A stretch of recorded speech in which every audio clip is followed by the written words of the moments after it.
இந்த உலகத்தில் உங்களுக்கு இறைவன் என்ன கொடுக்க வேண்டும் என்று நினைக்கிறாரோ அதை யாராலும் தடுக்க முடியாது.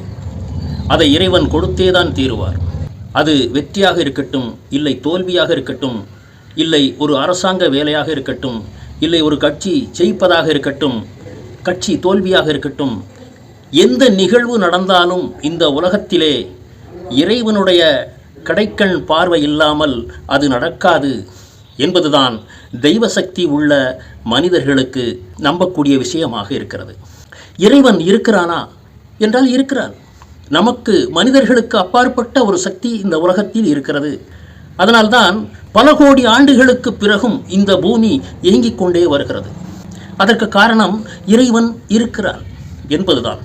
ஒரு சிலர் சொல்லுவார்கள், இறைவன் கல்லாக இருக்கிறான் என்று சொல்வார்கள்.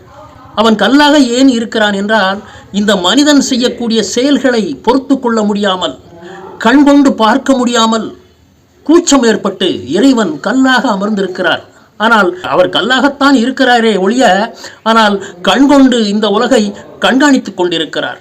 ஆக ஒரு மனிதனுக்கு என்ன கிடைக்குமோ, என்ன கிடைக்க வேண்டுமோ அதை இறைவன் கொடுத்து கொண்டே இருப்பார். அதை எத்தனை திரைகள் போட்டு மூடினாலும் நடக்க வேண்டிய காரியத்தை யாராலும் தடுக்க முடியாது. சிலர் சொல்லுவார்கள், அவனை நான் அடக்குவேன், ஒடுக்குவேன், அவன் வளர்ச்சியை தடுப்பேன், பகிரங்கமாக குற்றம் சாட்டுவார்கள். ஆனால் இறைவன் அப்படி அல்ல. அவனுக்கு கொடுக்க வேண்டியதை சரியான நேரத்தில், சரியான காரணத்திற்காக எல்லா வழிகளும் திறந்திருக்கும் பொழுது கரெக்டாக அவனுக்கு அந்த உதவிகளை இறைவன் செய்து விடுவார் என்பதுதான் நியதி.